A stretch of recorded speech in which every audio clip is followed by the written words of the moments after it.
Welcome back to our channel, where we aim to provide a nuanced understanding of psychology, mental health, and self-care, and where we explore ways to better understand ourselves.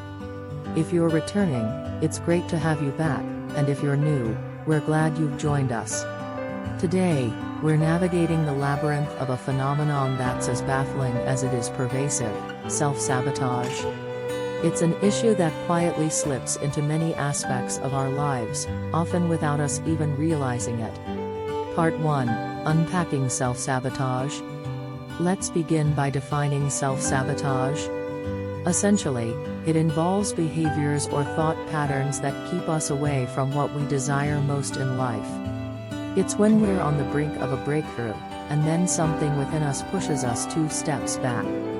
Self-sabotage can manifest in numerous ways. Maybe it's the procrastination that kicks in when an important deadline looms, perhaps it's the sudden influx of nerves that wash over us before a big presentation or date, or it might be a pattern of destructive behavior in our relationships.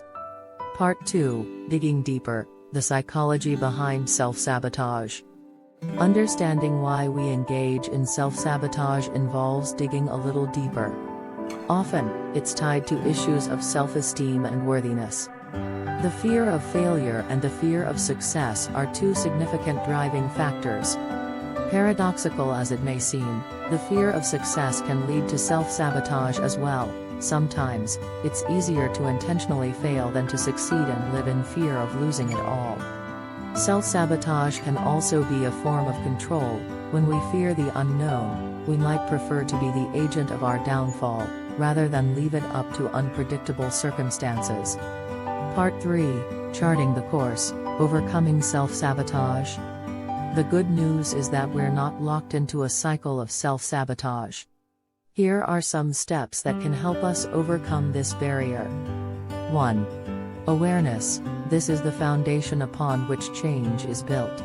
Monitor your actions and thought patterns to catch instances of self-sabotage. Recognizing these patterns is the first step towards breaking them. 2. Understanding. Once we are aware of our self-sabotaging behaviors, we need to understand why we're doing them. This is where therapy can be incredibly beneficial. 3.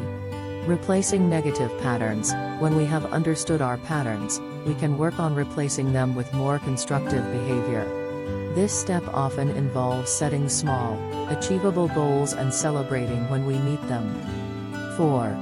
Practicing self-compassion. Change isn't easy, and there will be bumps along the road. Instead of beating ourselves up when we falter, we need to treat ourselves with kindness and understanding. Conclusion: ultimately, understanding and overcoming self-sabotage is a journey, not a destination. It's a significant step towards achieving better mental health and realizing our full potential. We hope you found this video insightful and helpful. If you did, please give it a thumbs up, share it, and don't forget to subscribe to our channel for more mental health insights. Remember, everyone has the power to change their habits and break free from self-sabotage.